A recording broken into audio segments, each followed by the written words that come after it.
That would help if I added myself to the stream like that. I think I was just talking to no one for a minute. Yeah, so let's try this again. Hi, everybody. Welcome to SciVivor Sunday. So glad you're here. This is going to be a stream about sudden wealth syndrome. And I'm going to start off with talking about a few, like a definition of what sudden wealth syndrome is, and then going into Richard's book, Fix the World. He has a whole section about someone who won the lottery or different people who've won the lottery and how that has affected their lives and how interesting it is that more often than not, lottery winners kind of go off this deep end, right? They're like, oh, I've got all this money and I'm going to just, like go crazy with it. And unfortunately, that happens a lot more than people, I think, realize. Definitely more than I realized ever. So let's start off with saying hello to the chat. Hey, Jen Hex, Flat Earth Underground, Pulse Goddess, Thoughts Child, Hex Siren, Crypto Military Vet, Mr. Prophet, Crypto Heartbeat. Good to see you, friend. Alex Swan. Awesome. I'm so glad that y'all are here joining me on this SciVivor Sunday. And let's just kind of dive right into it. I do have a guest or two who should be showing up here a little bit later. They're on Cali time. I know this is kind of an early stream, but I like to just get it done. It's like church, like just get up in the morning, go do SciVivor Sunday. Thoughts Child, I did not have a chance to hear your stuff last night.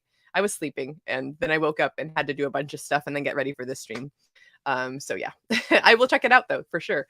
Hello, Hexire. Welcome. Rodney Barnes. Good to see you. So I'm going to start by reading, and this is in the description. I have a link to this Wikipedia page, but I'm just going to read the wiki definition of sudden wealth syndrome, just so we're all familiar with what it actually is or is defined as. So sudden wealth syndrome, also termed SWS, is a given term to a psychological condition where the overwhelming pressures of unexpected or abrupt fortune can develop into emotional and behavioral afflictions. It can also be referred to as an identity crisis. That's interesting.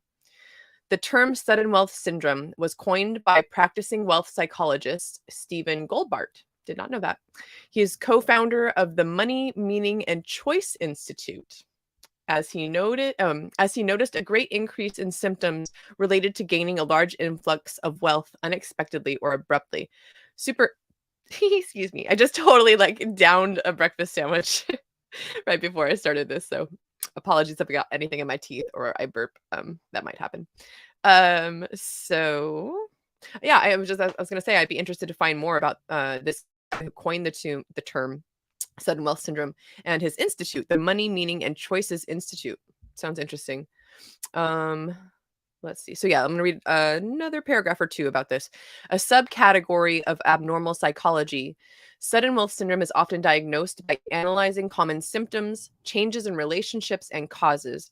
Recognizable signs of developing or having sudden wealth syndrome include emotional afflictions, such as isolation from former relationships, the paranoia of losing one's affluence, guilt, and the uncertainty or shock due to the unexpected nature of their fortune. These often develop from situations such as winning the lottery or other gambling activities, unprepared inheritance, cryptocurrencies, and investing in business.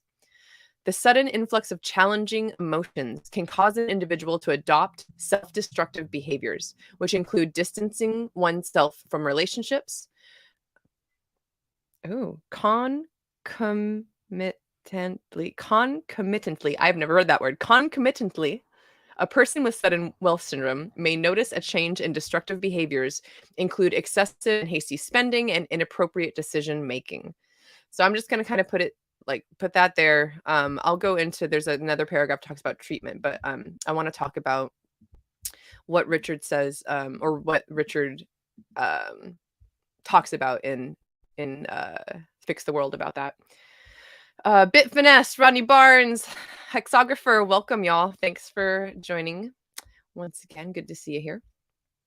I love this. Oh, wait, I have to go back to the StreamYard thing to do the comments. There we go. Back in church. I love it. Good times. So, yes, let's go over to Fix the World, and I'm gonna read a couple paragraphs here. Let's see. Yeah, so this is where it gets really interesting. And this information is from it's actually it was a neat little rabbit hole I went down. I've been reading Fix the World because I'm going to do an audio version of that as well. And as I was reading this section, I originally thought, because it was a little unclear, I originally thought this was all Richard's text, that Richard had written this.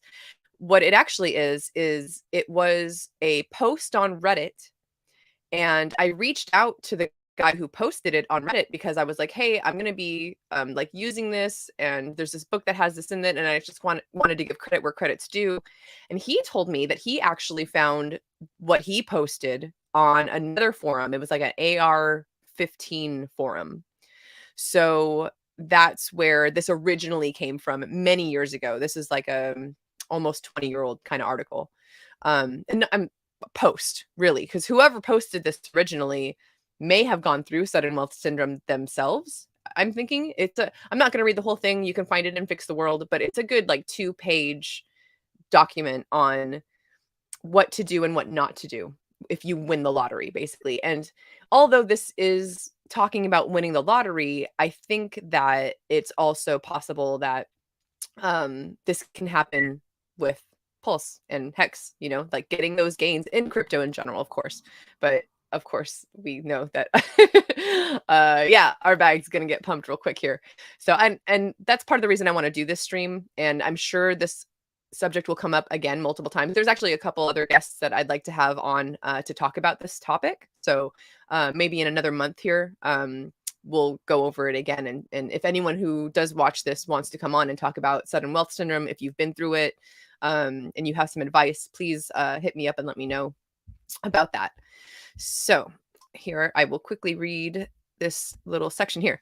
It says, large jackpot winners face double-digit multiples of probability versus the general population to be the victim of, and then get this list, all these things, double-digit multiplied, like risk of facing these things after winning the lottery. Homicide, it says something like 20 times more likely. And I did look into some of these facts, and it is in fact true. So homicide, 20 times more likely, drug overdose, bankruptcy, kidnapping.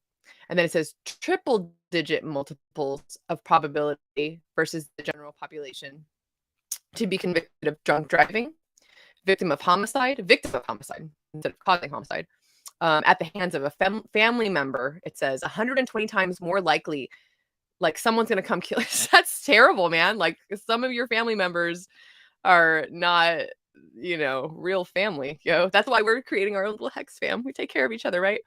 You also are 3 times, or not 3 times, triple digit multiples more likely to be a defendant in a civil lawsuit, a defendant in a felony criminal proceeding.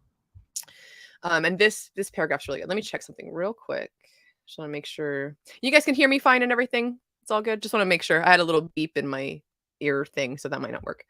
But Balliot Bran, hello, good to see you. Side effects, come on by later, friend. We got pizza and drinks, and I'm moving, so we're having a moving party, and Side effects is a close friend and neighbor, so we're gonna hang out. Sweet. Okay, so next paragraph. Let me get back to this little part here. I think that this is very important. Believe it or not, your biggest enemy, if you suddenly become possessed of large sums of money, is you.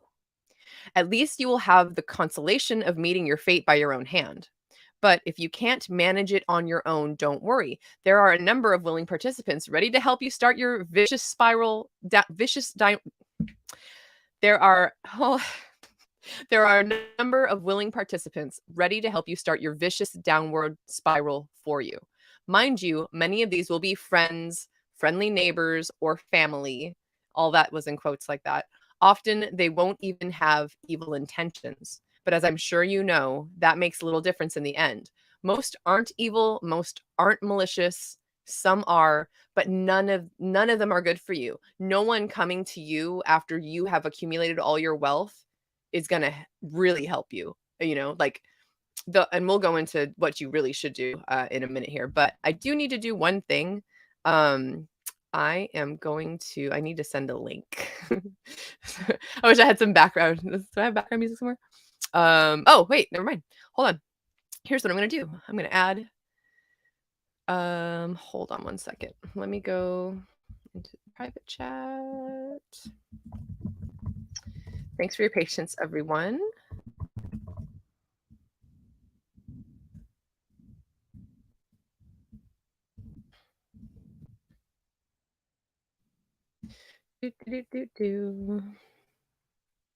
I've just been chatting away, and I realized one of my guests is in the green room, so I'm gonna wait for her to come back real quick, and then while I'm waiting on that, I do need to send another link to someone else real quick. Thanks again for your patience, y'all.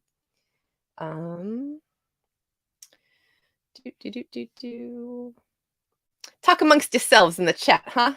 Ooh, 23 people tuned in. I appreciate it, y'all. I really I love doing this. I really enjoy these SciVivor Sunday streams, and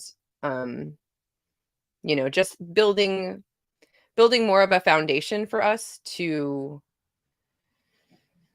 be able to grow together and to be able to take care of one another as we're going forward on this journey. I think it's super important. So one more second here. Send the link. Hey, Sandra, if you're in the green room and you can hear me, let me know. Turn your camera on. I see you. Hi. Are you okay with using your name? Yeah. Okay, cool. All right, perfect. Let me do one thing, and I'm going to bring you on in just a second here. Sunday. Okay, so just sent the link to another possible guest. And without further ado, everyone, this is Sandra Larson. You're muted. Let me see if I can. There we go. Good morning, everyone. Yay. Good morning. Thanks for having me. Yes, thank you so much for joining us. I am really looking forward to hearing your story and how everything has gone for you and what you went through. We also are going to have, I forget her Twitter handle. Hold on. Let me see. Vanessa G should be joining us at some point as well. But I know it's a little early there in California, so thank you so much for taking the time to come on here. And like I was saying, I like doing church in the morning. So all good for me. Thanks. Sweet. So yeah, if you want to, I only like briefly kind of know you through the interwebs. So nice to meet you on a stream for the first time, and thank you again for joining me. And go ahead and introduce yourself. Tell us a little bit about yourself, and what you feel like you want to talk about for this. Okay. For this. Great. Yeah, I do have a lot I'd love to share, but I'll try and stay focused on the topic today, being the sudden wealth syndrome, which I think we're all at risk for, hopefully. Yeah. So my background is in the healing arts, and specifically with trauma and chronic pain. I was never really interested in finances and crypto, and my son said, "Mom, you need to get it together." And I said, "Fear and greed, I have no use for it." And he said, "No, this is a really special community. There's even someone in there who does mental health advocacy like you do." And I'm like, "What? Are you serious?" And he said, "Yeah, you should check it out." So I started checking it out, and of course I was offended initially at Richard, but I've grown to love him. And we do have a wild and varied community here. But all in all, I think the most important thing, the work that I do with people is about the nervous system runs the show. Whatever else you got going on, we're all human, we all have a nervous system. And so we get to decide if we can become resilient to our stress and handle it. We get to decide what state we're in terms of our nervous system, and at least become aware of it so we can have a better sense of agency. So basically our nervous system has two branches, right? So it's one nervous system, but two main branches. And you've probably heard of rest and digest, and fight or flight. So Mhm. Yep. this is a big simplification of it, but for our purposes, this is enough. So basically, our nervous system, if you think of like, millennia past, we have evolved um, regarding safety. Like the only reason we've made it this far is because our nervous system has helped to keep us safe. And so Yeah. it's the basis of our whole psychology. I have so much to share about this, but let's go in here elegantly. So when we are not afraid, when our nervous system neurocepts safety, and neuroception means not cognition. It's not a thought. You know how when you walk into a room somewhere and go, oh, I got to get out of here, or oh, Mm. I really like it here. Yeah. That's our nervous system is so eloquently evolved that we have all these layers of our being that we're not so aware of yet. Like we're not Mhm. skin and bones. And so when we are in that safe zone of the parasympathetic nervous system, this is where we can meditate, where we can connect, where we can be present, we can feel, we can be empathetic, we can be compassionate, we can mostly we can heal. The body heals itself when it's in that, only when it's in that state. Now, most of us are right now in some varied mix of safe and not safe. And it is Mm. hierarchical. So, maybe we get out of bed in the morning and we forget all our problems and pretend we're safe for a minute. And then as we start waking up, we go, oh, wait, that's right, this and that. So our nervous system is going to go up and get activated into what's called a neural defense. So I'm either safe or I'm defending myself. Mm. It's either love or fear. We either have the courage to keep going or we have to run and protect. And there are times when it's really appropriate to be in, fight or flight or freeze or one of those. So it's not about not going there. It's about being as aware of what state we're in and as appropriate as possible whenever possible. So in terms of what we are as a community looking at, I'm sure that my nervous system is used to a certain lifestyle and a certain identity.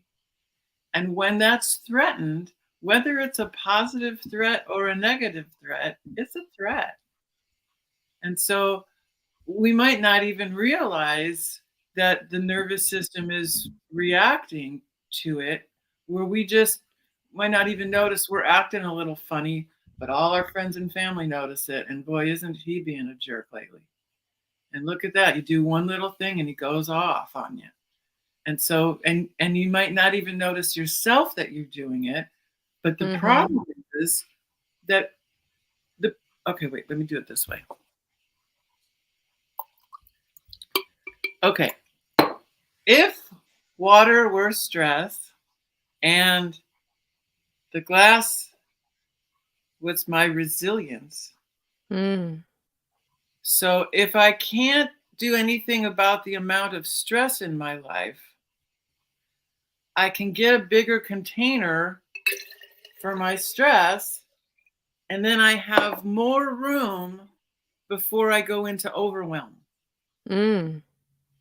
So it's all about resilience, right? Like if I wake up in the morning and boom, I'm out the door and what am I doing? I'm not even present. Yeah, I'm absolutely. just I'm probably not feeling real safe either. So I'm Mhm. existing in this state of anxiety or fear or whatever that I don't even have to. I don't even really have a reason there. I just forgot to take a minute to pause and tell myself I'm safe. Tell my nervous system There's no saber-toothed tiger right here. It's all good. Mhm. So the thing is, it's easy to say, but then when we come upon it, it's not about talking about it. That's part of what goes on with trauma. Talking about it can re-traumatize us. Yep.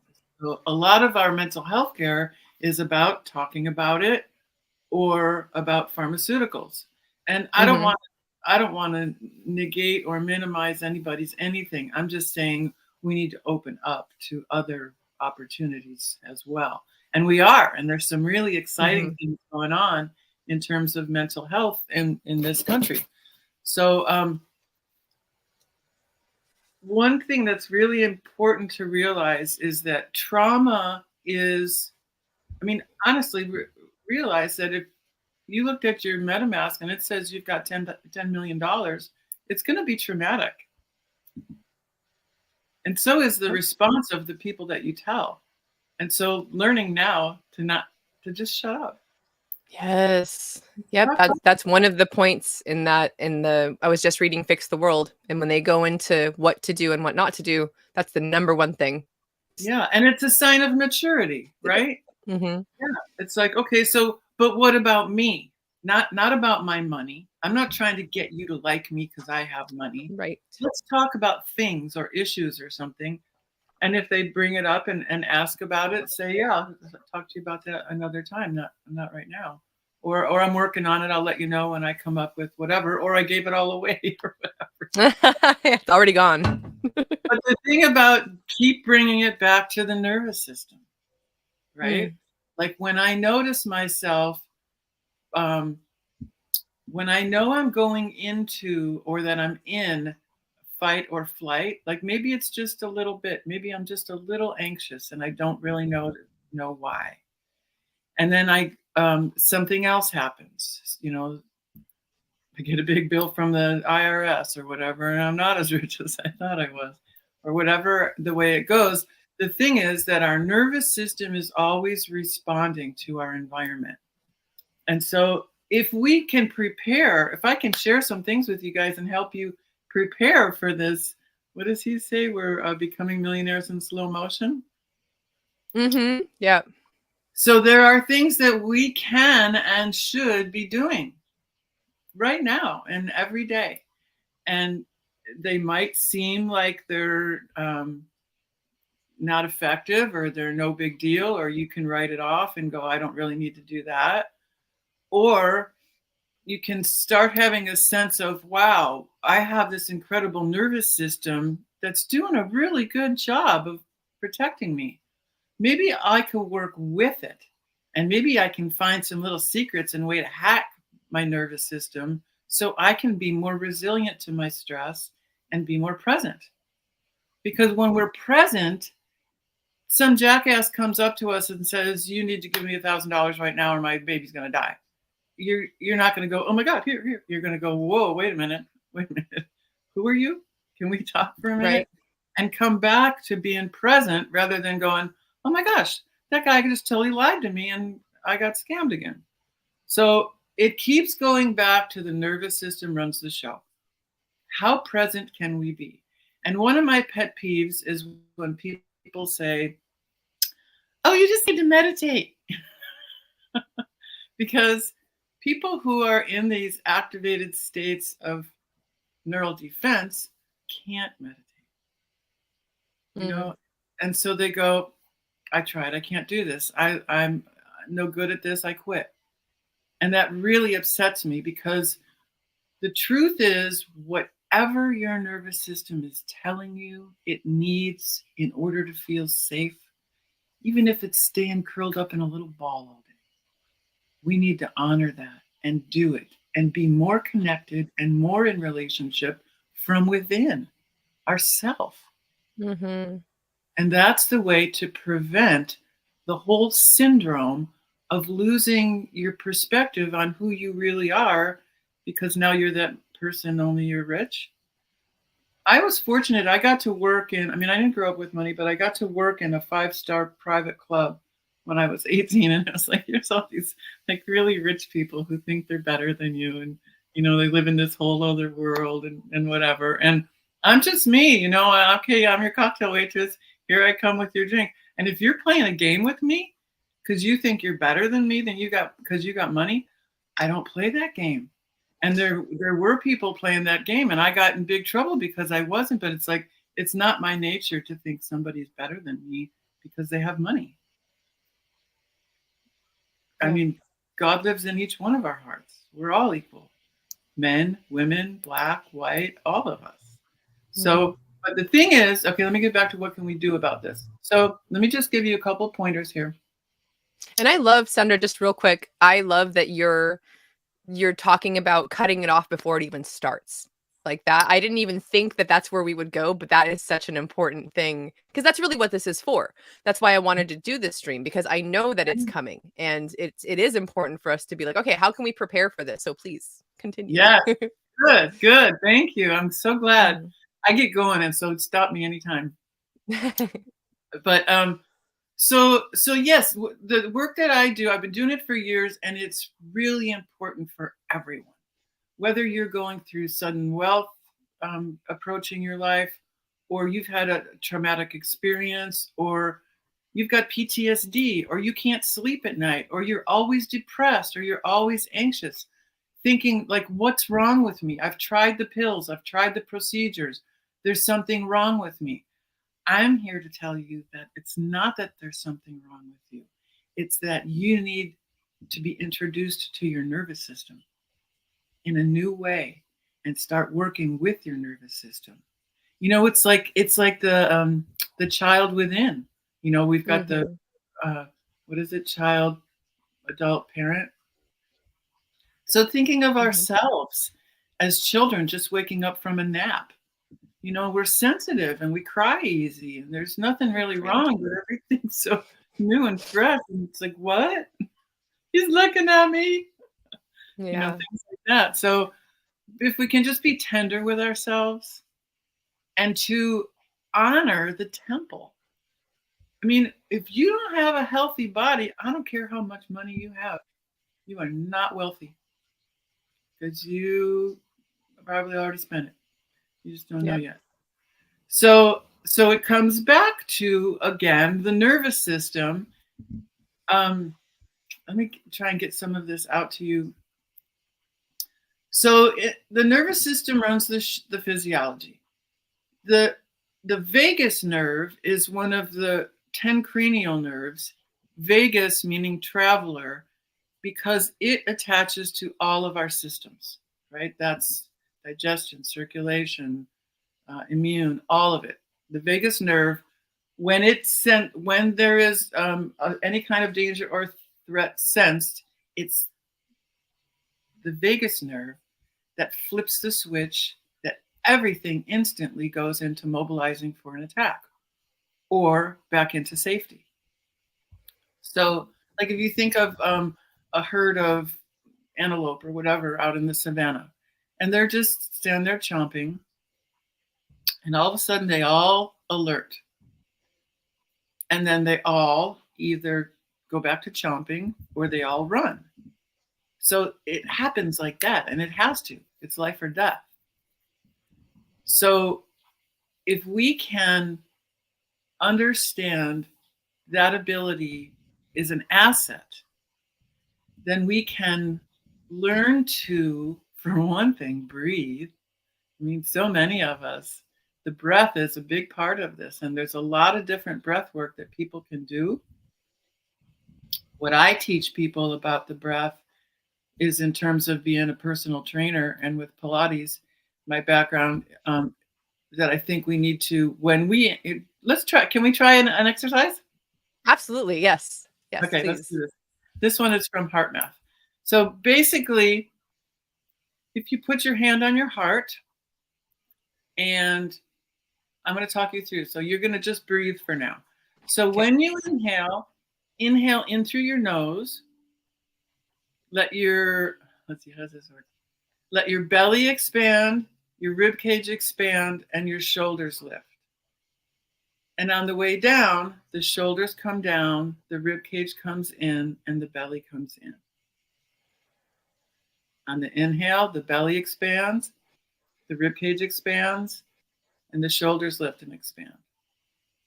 On the way down, the belly comes in, the rib cage comes in, shoulders come down. So keep breathing that way with your hand on your heart. And now I want you to, if you're okay with closing your eyes or not, remember a really positive feeling, experience, emotion, something that you felt. And while you're feeling that, just notice your breath. You're remembering a time.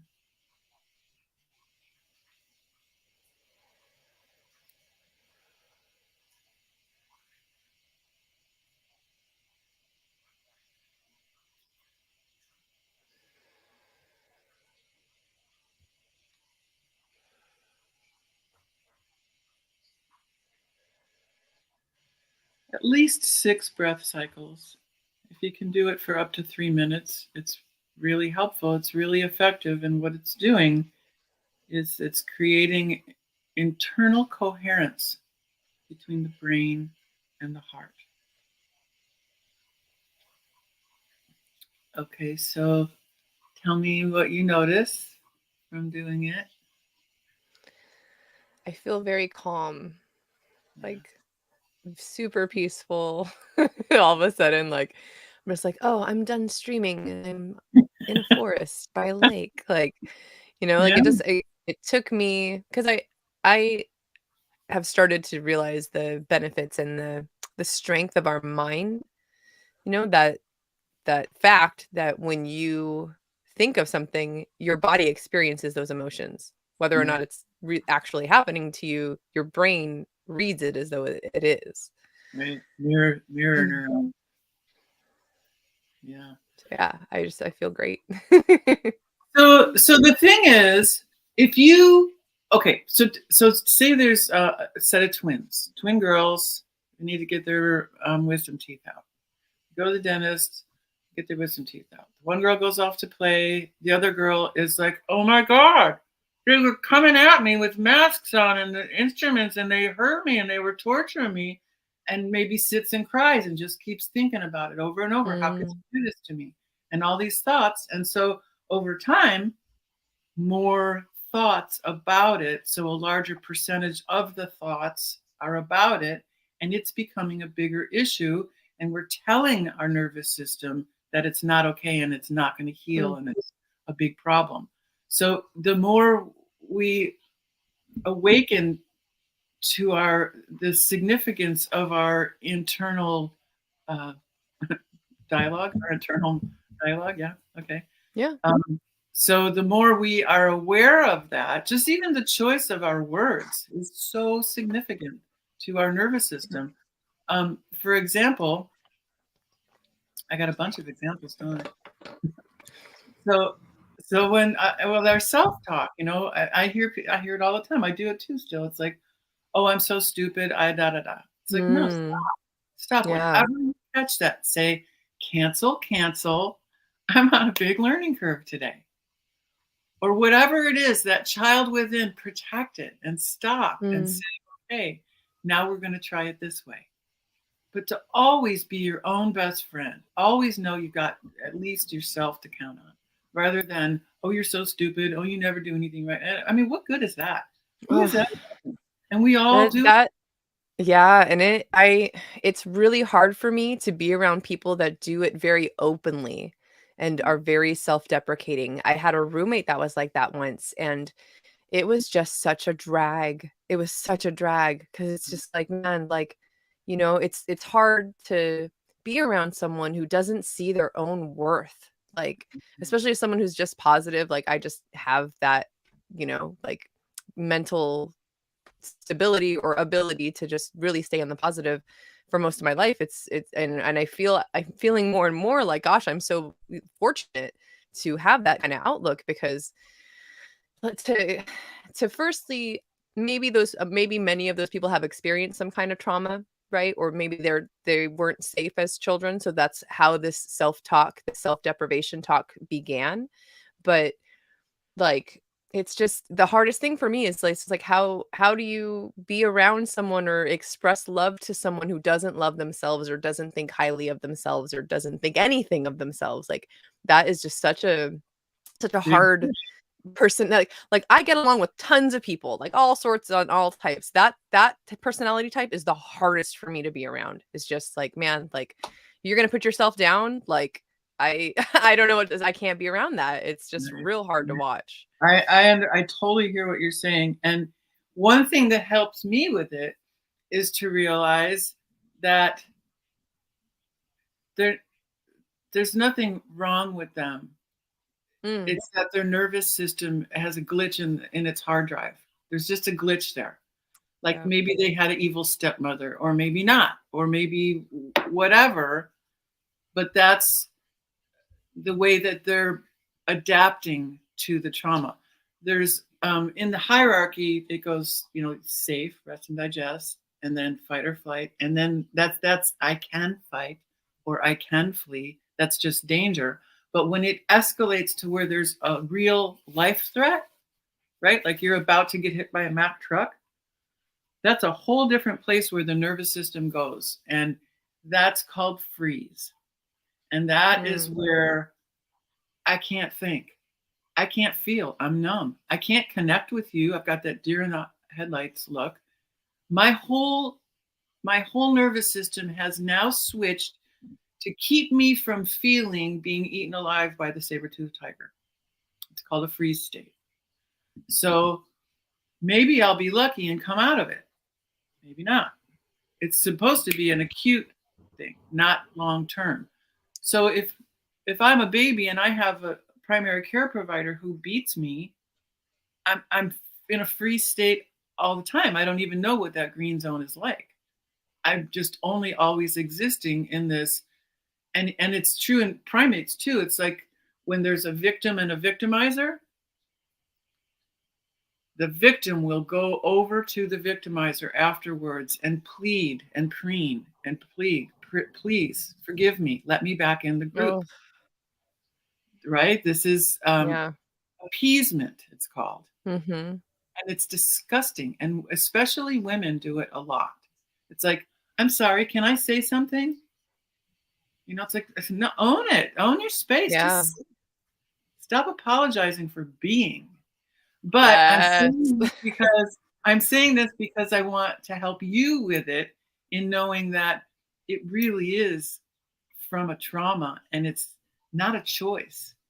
It's Mm, how their nervous system is adapting to this trauma. And in this case, it's an addiction to appeasing. yeah. And I think that's true about this work, understanding the nervous system a lot, because when any of us are in these activated states, we're not being ourselves, for one thing. Like we could all look back on a period of time where maybe we weren't in our best light or whatever, but we didn't know it in the moment. And so now Mm, that we know this and we know things that we can do, we can become more present and therefore recognize it in others that they're not and why they're not. And rather than judge them, because, okay, let's go another layer. Am I doing okay on time here? oh, absolutely, yeah, this on Sundays, I don't really have a Okay. time constraint, Okay. so, yeah, as long as you wanna talk, I'm down. Well, This is such great info, so, oh, good. yeah, please Good. Thank continue. you.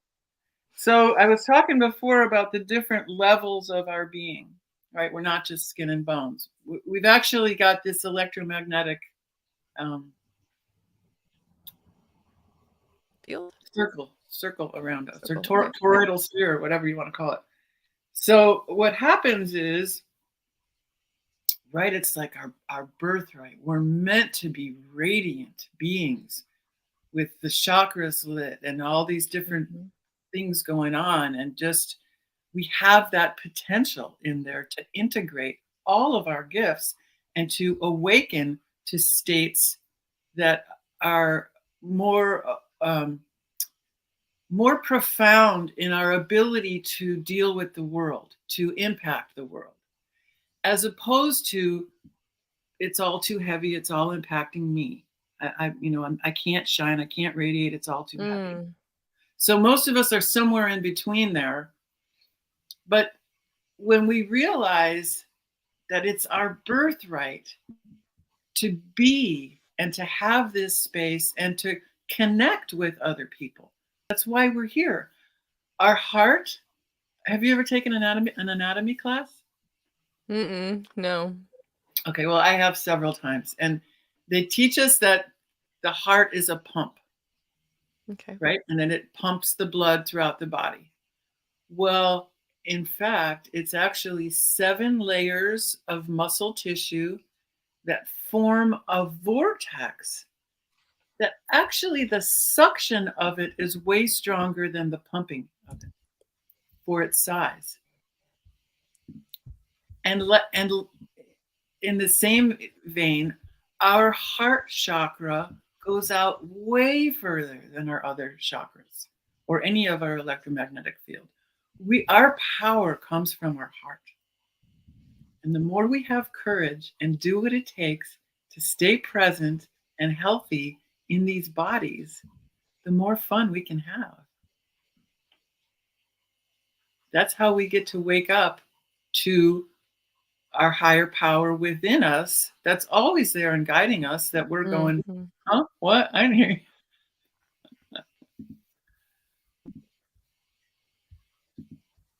Yeah. So true. I love it. Like, man, how do I follow that? What am I supposed to say now? Yeah. Well, I think the Oh, reason why we're here talking about this is because we care. yeah, And absolutely. we are creating in our lives wealth and abundance. And we are creating a community, a wealthy, abundant community that we're part of.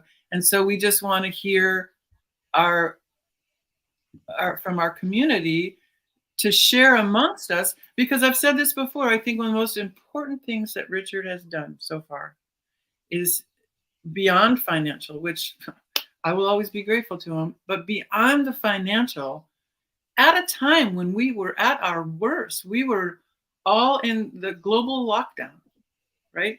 Everybody stop. It's almost like on a spiritual level, it was like, okay, everybody stop and put your nose against the wall. Time out. Mm, Time yeah. out. Okay, what are you going to do? What do you do? What do you do? We were going crazy because Yeah. we kept finding all these distractions, everything but looking inside. And the whole message was stop and look inside. What is your purpose? Why are you here? Are you just here to destroy the planet?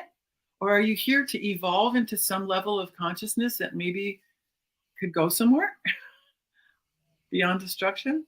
We do have incredible potential, but we also have incredible levels of greed and fear.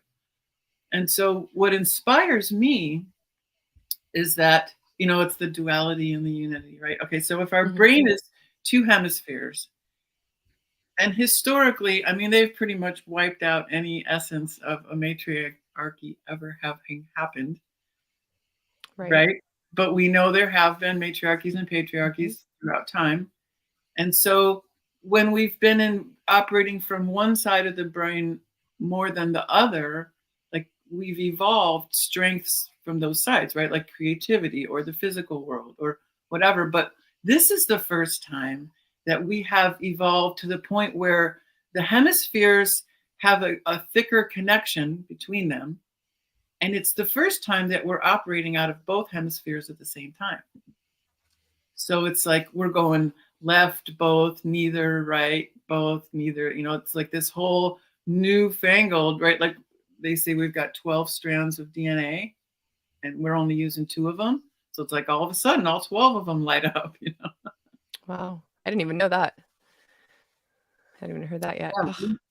We are evolving. And the more present we can stay and to understand that the media that we are so plugged into is what's trying to keep us afraid, so we don't connect to our heart, so we don't get. Mm. And that's the war that the world is at right now, the darkness and the light. Stay in the light. When you wake up in the morning, pause and think about what you're grateful Mm-hmm. for. And throughout the day, do things that you can think of. Put your hand on your heart. Remember a positive feeling. Just Oh, I like that pause. too. Yeah, I like that so much. I just last Wednesday, I tried to do Woman Crush Wednesday, where I uplift a different woman within the community. I'd love to have you on that show, by the way, as well. I'll Oh, reach I'd out love to you about to. that later. Yeah. But this last week I didn't like things just there's so few women that it's difficult sometimes to like get a guest. Yeah. And I haven't reached out to everyone, but I was like I don't have anyone lined up, but I still wanted to stream, so I did a stream just called Wellness Wednesday. So I'm gonna do that every Wednesday that I Oh, don't have a good. guest on. But I spoke to that like nearly exactly what you, especially waking up. That's a big thing that I talk about often, and I bring it to people. The first thing I do when I open my eyes is smile, even if I can't think of anything to be grateful for, which that's a great next step. Wonderful. But even if, if I have no other thoughts in my head, at the very least, I wake up smiling and Oh, that sets the day. Cause why else would I know? Like, what better way to, just be like, oh, I'm alive. Like, and it's not always a thought. Like, I'm not always like, oh, I'm so grateful to be here. But usually it turns into one. Usually, like I smile that's and then I'm like, oh, I'm awake, and like, oh, there's my boyfriend's cute face right there, and kitty cat's cuddling my head, and right. so So I love that. we're the only species who can intend, who can have the intention, I'm going to smile and feel better, or Hmm. the intention that I'm going to be miserable and make everybody around me miserable. Yeah. And what you were saying before, I wanted to share this too. I heard it somewhere that there's two kinds of people in this world. There's people who are happy regardless of what happens to them, and there's people who are unhappy regardless of what happens to them. Mm. Hmm. And it's kind of true. There are people who it's really tough to get them to feel okay and happy, and there's other people who it's really tough to get them to not. Yep. That's very true. I'd like to spend just a couple minutes reading a few of the anecdotal. um, I'm going to read a few of the stories. It's like these are just like sentences, basically, like from the lottery winners I had spoken about earlier. So Okay. again, this is all in Fix the World. So I'm going to read just a few sentences about lottery winners and how they like and their failures basically, or like what happened to them. And then I'm going to read the advice that's given. I'm just going to read the bullet points. So if you want more information on this, or you feel like any of these bullet points, and this is a lot of this is more legal and actionable, like not that what we're talking about isn't actionable, because this is very much like, I guess what we're talking about here is preparing, right? And like more of like a holistic approach to it. This is touches more on the financial end of it. So I just kind of want to run over this real quickly because that was another point that I think is important to make. So, and again, this is just examples from lottery winners, but you can very much take these stories or these scenarios and imagine them happening to people like us in crypto who are going to have these, large amounts of money all of a sudden in our crypto wallets. So here's I'm going to read like 5 or 6 of these. So Billy Bob Harrell, he won $30 million in 1997 in Texas. 2 years later, he committed suicide because of incessant requests for money from his friends and family. So that touches on the don't talk about it point, right? Like just don't bring it up. He said winning the lottery was the worst thing that ever happened to me. William Post in Pennsylvania in 1988. In 1989, his brother hired a contract murderer to kill him and his wife. A landlady had sued him for a portion of the jackpot. He was convicted of assault for firing a gun at a debt collector, and then he declared bankruptcy. So he wasn't murdered, but he died later after all that. Evelyn Adams, someone who won the jackpot twice in years, 85 and then 86. And so in 1985 and 1986, I don't know if this was the total amount, but 5.4 million was awarded to her. And as of 2001, which, $5.4 million, if you could make that stretch a real long time and live, decently, right? But as of 2001, she was poor and living in a trailer. She gave away or gambled most of her fortune. Let's see. I don't read too many more of these. Jeffrey Dampier won $20 million in Illinois in 1996. As of 2006, he was kidnapped and murdered by his own sister-in-law. Wow. Yeah, Janet Lee, $18 million in 1993. In 2001, she filed for bankruptcy with only $700 left in assets. So that's just a big, yeah. So here's the little part that you reminded me of, Sandra, when you said not to say anything. So it says, so what the hell do you do if you're unlucky enough to win the lottery or have great gains like us? This is the absolute most important thing you can do right away. Nothing. Yes, nothing. It says, do not declare yourself the winner yet. It's in terms of the lottery, but it says, do not tell anyone. The urge is going to be nearly irresistible, but resist it. Trust me. And then these might not all apply in terms of us versus winning a lottery, but I'm just going to go through the bullet points again. So these are I think it's 7 things that they say to do. Number 1, immediately retain an attorney. Yeah. And then number 2, that's the lottery thing. Decide to take the lump sum, which we would that doesn't really apply. Where did number 3 go? This one to me is really important because I know that with the gains that I hope to experience, that this is something that I intend to do. It says, decide right now how much you plan to give to your family and friends. And it's a little tough, I guess, with crypto because it's you don't really know how much at what time or what point you're going to have, but let's say that all of a sudden Hex pumps, we never know, right? Hex or Pulse or one of these things pumps to $5, $6, $10, whatever, and that amount, all of a sudden you got this life-changing amount of money, right? Decide ahead of time, when I've got X amount, right, then I'm going to take gains and I'm going to give this much to this person, this much to this person, don't consult your family. Don't let them come to you. And wait, hold on. Disclaimer, I should have this on the ticker. This is not financial advice. This is just me reading things and sharing some thoughts. So put that out there. But yeah, do not consult with your family is one of the things it says. Don't give anyone cash. It says you will be encouraged to hire an investment manager. Considerable pressure will be applied. Don't. I don't know about that. And again, I'm not a financial advisor, so I don't know about all these things, but this is just some advice that was given in a post. It says don't hire an investment manager. So that's interesting. It says if you elect to be more global about your paranoia, use between 20% and 33% of what you have not decided to commit to your family fund. Decided to commit to a family fund immediately.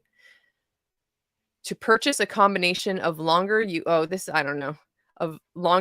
treasuries and perhaps a G7 treasury investment. This is your safety net. Again, not financial advice. And this is all a lot of older info. Maybe those are things that you want to take and put into different cryptos. So that could be a different way to go about that. And then this guy says that leaves this 80%, right?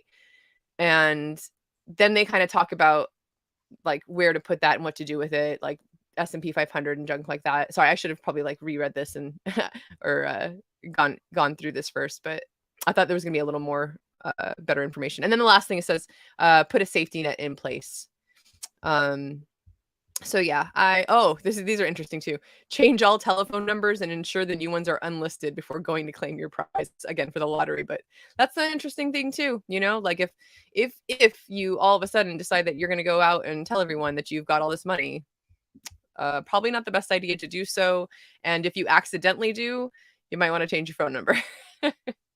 So, hey, well, hold on one second. We have an additional guest to join the stream. Yay. Ladies and gentlemen, let me present to you Nessa Blue Jay. Your mic is off, Nessa. Well, good afternoon, ladies. How are you? Good afternoon. We're doing great. Were you able to hear us just now? Yeah, I heard a little bit, but I was having some technical issues, so we were trying to get it all straightened out. But no worries. Now, and I did hear your points of what you were talking about just now because I just kind of hopped in about the do's and don'ts of what we're doing these days, with our securities and stuff like that. Is that what you're talking about? Just a little bit, yeah. That what I just read was from Fix the World. So one of Richard Hart's books.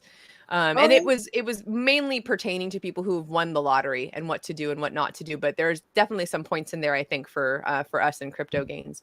So I'm curious, Nessa. Do you have a story? Like, do you feel like you've gone through sudden wealth syndrome and come out the other side? Because I'd be I super definitely went interested through in. it. I definitely went Yeah, through it. I'd love to hear that. Well, all this kind of fell in my lap, kind of, just out of one day, kind of like winning the lottery, right? A little bit. Yeah. So actually, if you wouldn't mind, because we've never, I don't think we've never streamed before together. I'd love to just know a little, maybe just tell us a little bit about you and how you came into crypto, how you found Hex or Richard Hart, and maybe your sudden wealth wasn't through Hex. But yeah, go ahead and tell us like your crypto story if you wouldn't mind. Love to hear it. Well, my crypto story actually came from Big G, and I really fell in love with the I don't know where to start with. I battled a lot with like some health issues and stuff and whatnot, and life just kind of started snowballing per se. And at the same time, our Hex was like generating, and and anyhow, long story short, I grew up in a single wide trailer. Okay, came off a tractor, drove 3 on the tree, kind of girl, from a small town. And, and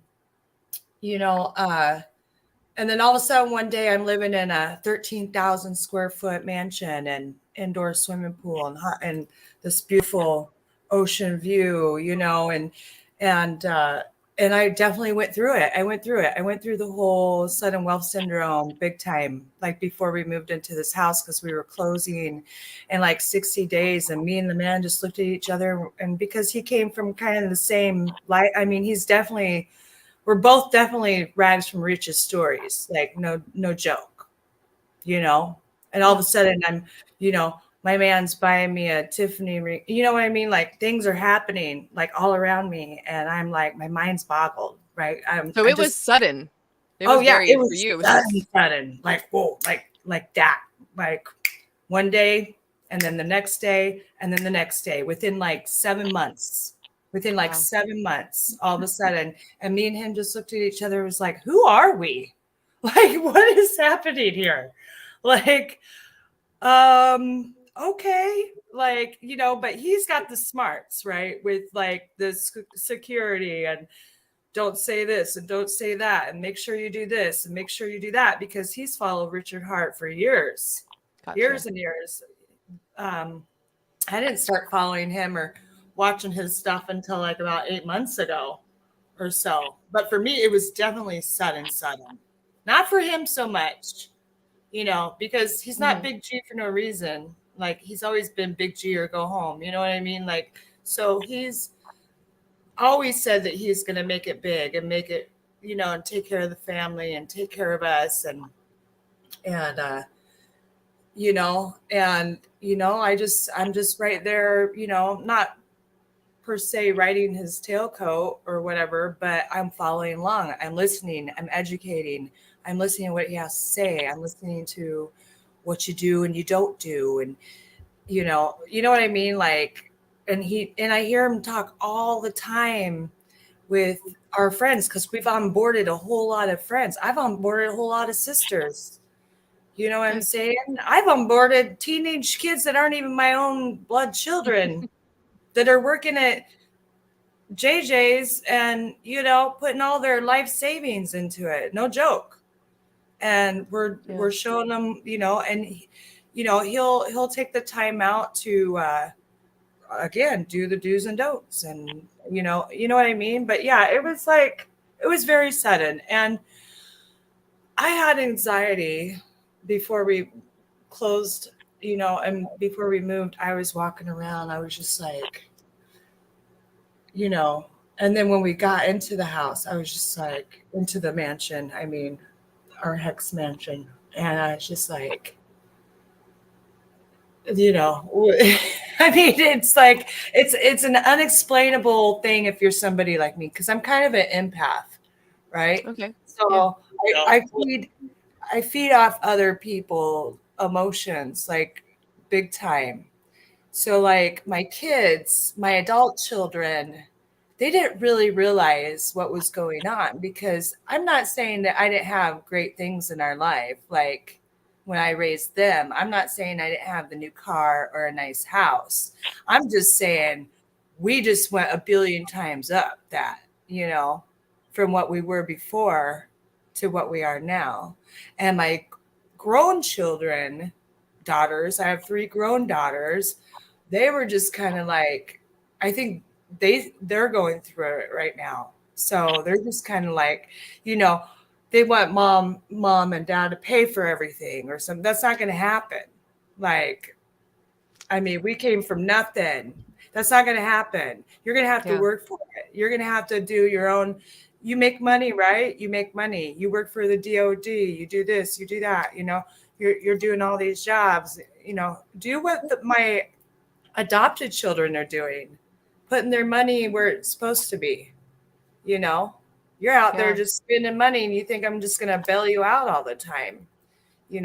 So that's part of it too, the sudden wealth syndrome. Like they're just like, oh, well, mom and dad can just afford it. Like, look at their house now. Look at this. Look at that. That's not going to happen. It's not going to happen. I'm curious, do you feel like through that transition, did you lose any relationships? Were there any, or did any of them become like really hard to keep? Oh yeah. How was that? I lost my best friend of 30 years. Wow. Yeah. She just, I got in a situation where I was heartfelt and I loaned her a bunch of money and she didn't pay me back. And that was one of the don't do's. And I did it.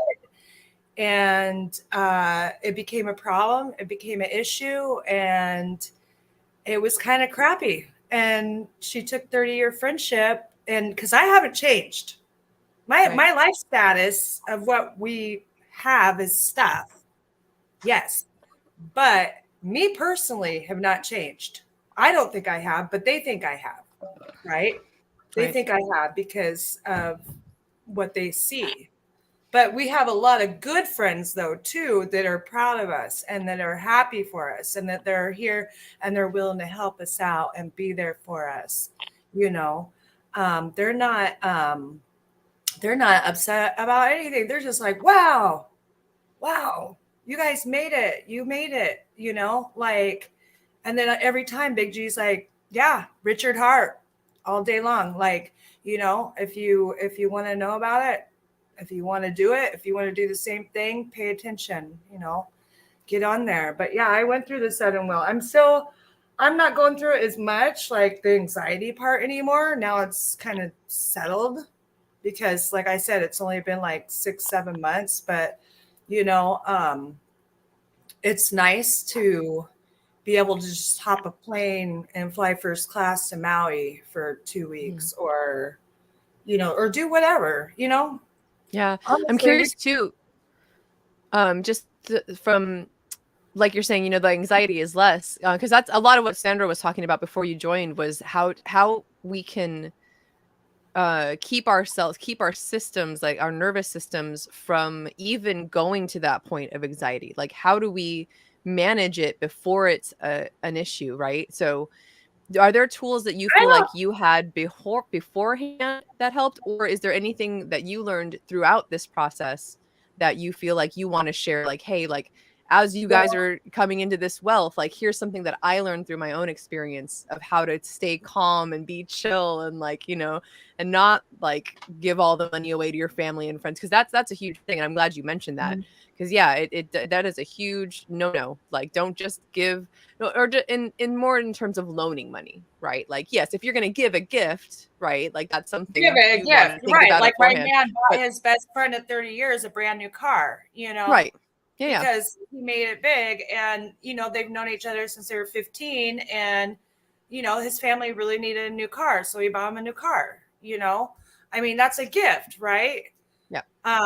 Right. I should have expected that when I gave out the loan that I wasn't gonna get it back. I mean, I eventually got it back because she eventually got really upset. It was like, I'm about on my way over to your house, but I mean, I mean, but that's my best friend of 30 years. You know what I'm saying? So I could be Yeah. like that. And then when she knew I was serious, she's like, oh, I better give her money back. You know, it wasn't about the money. It was about using you, using Yeah. you as a person. You know, that part was really, so yeah. So I did lose some people, and my older children are really upset with me right now. And that's kind of hard to deal with because they're going through the anxiety of it. But no, Mm. on the backside of you asking, was there any tools that I could use? There was not. There just wasn't there was no for that kind of surprise. There wasn't. So I just had to go through it, and I just had to try to, I mean, I downloaded a couple apps. I listened to meditation music at night. You know, I try to just calm myself down, you know, just breathe. Like, is this happening? You know, play with my younger children more, you know, take them out more, maybe go do some more things. Me and the man would go to a couple resorts sometimes, and I don't know what's going on with my computer again. Oh, you're fine. It's working fine. Okay. Well, some stuff was popping up. I don't know what that's about. Sorry. It's okay. But let's go to Vegas. Let's do this. Let's do that. Let's relax, you know, because moving into this palace, as we call it, it was a big deal. It was a big ordeal, like in general. And lately I'm wearing overalls and working in the yard, you know, like getting stuff done, like just trying not to overthink what my kids are going to say today, the older ones, my three daughters. Try not to overthink anything, really, to be honest, and just try to stay focused and enjoy this beautiful view. You know, like we're getting ready to put in a totem, and, you know, and all kinds of things we're doing around here that is exciting. You know what I mean? So that's a good way to keep calm, you know, as far as being a woman and getting into the Southern Wealth Syndrome stuff. I'm able to go, my best friend who's terminally ill, she's got the best positive outlook on life. We've been best friends since I was probably 8 years old. And she just flew here from Utah, and she got on a plane. Like, she's only got a couple months to live, Wow. you know, and no, it's okay. But you should see this girl's attitude about it. She's at peace with it. So she's been a lot of inspiration to me to be at peace with myself, because, you know, she's just so proud of me. Like, she's happy for me. You know what I'm saying? Like, she's like, you're like a movie star. You know, you finally got there everywhere. Like we said when we were kids, you know, like, because we both came from the hard knocks of life, kind of, in a way, you know. But yeah, no, just chilling out and, you know, trying to relax, and having a good partner by your side, you know, really helps too. You know, like, it does. I mean, but if you don't, you know, and you're strong enough for that, that's good too. But if it wasn't for Big G, and we have been friends for like 18 years, you know, and he's the one that taught me everything there is to teach about hex and everything. I didn't know anything about this until he was like, one day, you know, hey, you know, onboarded me in a way, kind of. I mean, there was more to it than that, but, you know, it was like, you know, he's the one that knew everything about everything and anything about it. You know, like, he can coach a whole seminar about it. You know what I mean? Like, he can do a whole thread on it, you know, if you wanted to. I mean, they've asked him to a million times, but like, we're like just really busy with life in a way right now. And, you know, it's all about the shine, right? It's all about the bling bling, you know. And Can I throw something out there? What was that? Can I throw something out there? Yeah. We're talking about things that we can do to prepare and stuff, and make sure you know who you're going to give and who you're going to loan. I just wanted to throw a plug out there for Crypto Heartbeats project. we're like, I mean, yeah, we want the mansion and our Lamborghinis and stuff, but look at the world around us, you know, and to pick something that our heart is calling for, maybe look at something that's already happening that we could put up to the next level. But to before this whole thing, you know, goes anywhere, to be clear on that, like I've got my sack, and yes, I'm donating this to this person, and I'm going to support this, and I'm going to give that, and the rest of y'all can live your own life. Right, right. So during this whole process too, with all this and closing on this house, I had stage 4 cancer myself, and I had to have emergency surgeries, and I had to have blood transfusions, and I was in the hospital for 20 days. That was during this whole process at the same time. So like my biggest goal obviously is, what's the next step, right? Finding a cure, you know, like totally sick and tired of going through the whole cancer thing, you know, all the time. So yeah, what is the next step? You know, is it the material things and this and that? I'm glad that we got the material things, right? But I was also fighting for my life. I was also fighting for everything that I had just so I could be here. And, you know, just so I could, I'm like, am I even going to make it to the time that we close on the house? You know, because it was scary at that time. This was November. I was in the hospital and they weren't letting nobody in because of COVID. So I had no visitors, you know, and that was during the time we were closing on this mansion. And I'm like, am I even going to make it out of here?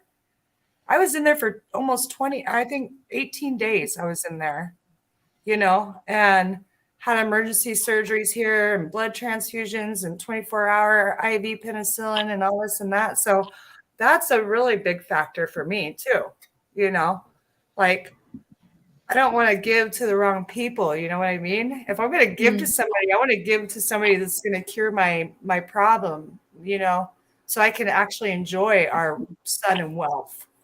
And that's when I think the sudden wealth kind of started you know, disappearing. It was like, well, it doesn't really matter, you know. Like I said, after it was gone from me, in a way, it like transferred to my adult daughters, is what I'm saying. Because then they finally came and saw the house and they came and saw everything.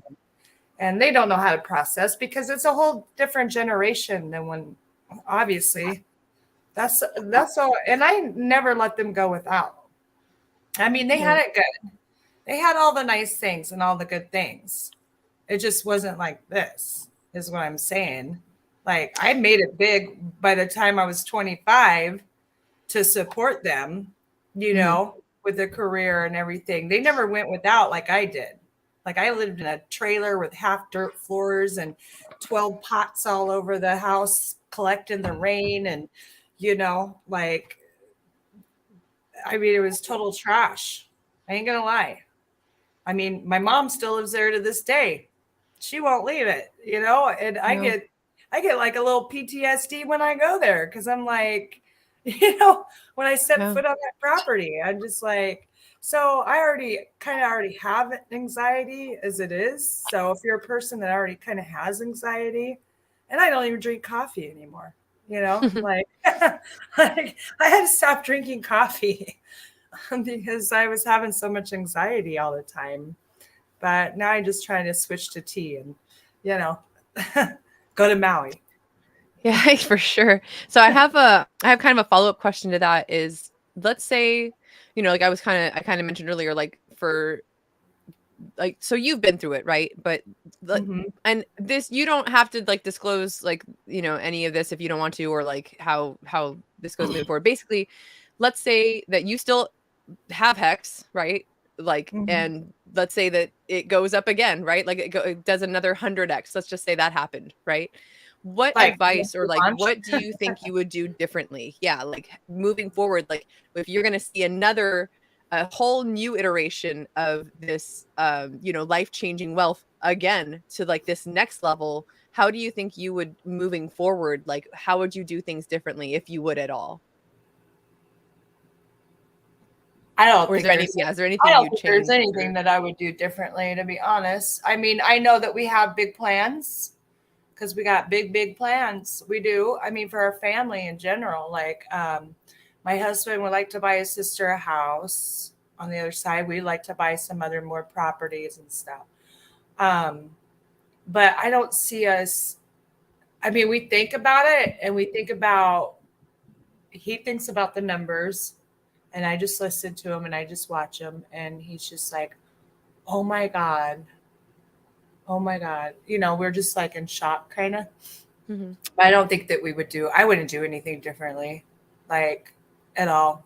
I just actually really want to garden and Yeah. be humble and like just take care of my family. And he wants to take care of his family. And maybe I might go find a cure for my, situation and, you know, and just do things that we want to do. I mean, we have plans. We have still little ones at home. He has little ones at home, and I do too. And just make sure that they're, level headed and stuff. And this doesn't get out of control in a way, meaning like, because we came from hardworking lives, and we don't want our little ones to think that they're just not going to do anything or whatever. You know what I mean? Like we'll pay for you for a condo in Florida if you want to go work for NASA, for an internship and not get paid at all, we'll support that, as long as you're doing something, that's the only thing that I'm worried about. I don't want our little ones to think that they don't have to do anything. Yeah. My older ones they work hard. I mean, they all have bought their own houses too, just like their mom did by the time they were 19, 20 years old. My daughters, I mean, I raised them well that way, but to support themselves and whatnot, I don't understand what they're going through right now. So because they're different humans and they're different people. And I realized that once you're a mom, and I've been a mom for 28 years, once you realize when you have children, they kind of are their own human beings. You could raise them any which way. It doesn't matter. They're still going to turn out to be whoever they are because they're a different human being, So, Yeah. but for them, I didn't think that they would go through the sudden wealth thing, but they are. They're totally going through it right now. And I know they are. So I'm trying to be patient, and I'm just, laying back and waiting for them to come around because, they're, like I said, they weren't deprived as children for sure. Like we always made really good financial decisions and raised them really, really well. But like I said, they're just kind of like, holy cow, So I know they're Yeah. going through it. Yeah. So, cool. Well, thank you so much, Nessa, for sharing your story and sharing what you went through. What I want to do is we're going to go ahead and wrap it up. I want to have Sandra lead us through one more exercise. And this can be something maybe you can share with your daughters, or share with anyone who I mean, like you said earlier, you've onboarded a lot of people who may or may not have seen those gains yet, So Yeah. I really want this broadcast to be something that people can reference and be like, hey, there's a couple exercises within this that will allow you to just like remember yourself and tune back inwards, when there's all this craziness going on around you. So yeah, Sandra, if you would like to go ahead and unmute yourself and take it away. Take us away, Sandra, into relaxing anti-anxiety land. Thank you. Thanks for doing this. I appreciate it. Yeah. So there's so many, paths up the mountain, and I love teaching this. I like to start from more foundational, which is why we did that heart, math, breath exercise. And then also, I think it's really interesting that I mentioned the vagus nerve, and we're going to be hearing more and more about that because of the significant changes in our mental health care that are happening because of our understanding of it. So the vagus nerve, vagus meaning traveler, comes out from the base of the skull. And as I said before, it attaches to all of our systems, which is why we can instantaneously switch. It doesn't take any time at all. So the vagus nerve actually travels really close to our ear. And so anytime we sing or hum or play a wind instrument or anything along those lines, we're actually helping increase our vagal tone so that we have more agency as to where our nervous system is. I think back to my dear mom, who used to always hum. She was always humming or singing something. And how yes, we have there's frequencies that are really powerful, both negative and positive. And it's all about frequency, right? So where is the frequency that's coming out of me? Can I play with that, and I change it, or just by reminding myself, it helps to create more internal coherence between the brain and the heart, right? And so I don't know if you're aware of the Hopi. There's an inscription on the wall regarding one of the Hopi stories about how we need to keep our head and our hearts connected, or we go on a totally different path. And so the more we do these exercises of connecting, like even just connecting with our senses, right? Yes, it could be we hear and feel the vibration of humming, but also like favorite smells, favorite tastes, touching, positive touch, right? Like even self-massage, even doing like self-massage, things like this are really powerful when it comes to the nervous system. Yeah. Something real quick. That's why I'm always dancing in random spots and singing in the car with my kid. And that's exactly another awesome. Thank you for sharing that, because I'm always doing that. I have to do that. I'll just break out in a dance out of nowhere, and everybody's like, "What is she doing?" And I'm like, Yeah, it's a choice. It's a choice. And I've been a personal trainer and Pilates instructor for years. And it always blows my mind about how, like, somebody who's willing to work out, for an hour, 3 times a week, as opposed to somebody who's like, oh no, I don't want to do that for whatever reason. No, I'm doing antidepressants instead. It's like, all you need to do is stop taking the antidepressants and move. So between embodied movement, nutrition, and mindfulness, keeping our thoughts positive, those are real pillars of where we can make a huge difference in our nervous system and how it functions and how we age. This ties right into the whole goal about longevity. Because if you're constantly in fight or flight or freeze, it's like driving around with your feet on the gas and the brake at the same time.